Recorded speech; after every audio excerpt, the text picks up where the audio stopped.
Səhiyyə, sağlam insan olmadan bu cəmiyyətdə heç şeyə nail olmaq mümkün. Baxın, Azərbaycanda ürək tutmalardan ölənlərin riski 95%. Dünyanın axırdan ikinci yerindəyik. Niyə? Heç fikirləşdim ki, bir, yediyimiz qidalar, iki, mütəmadi həkim müayinəsindən keçməməli. Niyə keçə bilmir? Pulu yoxdur. Niyə keçə bilmir? Bu adam bu vərdişlərə dövlət tərəfindən yiyələndirilmir. Mən əvvəllər də təklif etmişdim.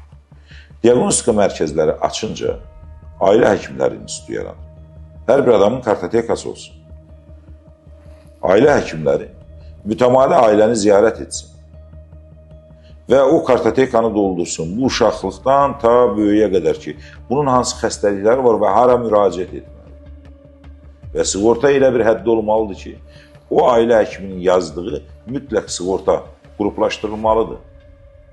Bu ərazinin xəstəxanalar ərazilər üzrə artıq formalaşdırılmalıdır. Mərkəzi klinik xəstəxana, Topçubaşov adına eksperimental cərrahiyyə, Respublika xəstəxanası yox. Tutaq ki, Nizami rayonunda yaşayırsan, Nizami rayonunun mərkəzi xəstəxanasına icbari sığorta ilə gedib tikməlisiniz orada, qurmalısınız, getməlidir Nizami sakinlər ora. Həkimlər də fərqli şəkildə seçilməməlidir. Yəni, bu şəkildə olmur. Bu şəkildə təhsillə səhiyyə bizi faciəyə aparır və biz sağlam deyilik, biləsiniz. Heç bir halda Azərbaycan cəmiyyəti sağlam deyil.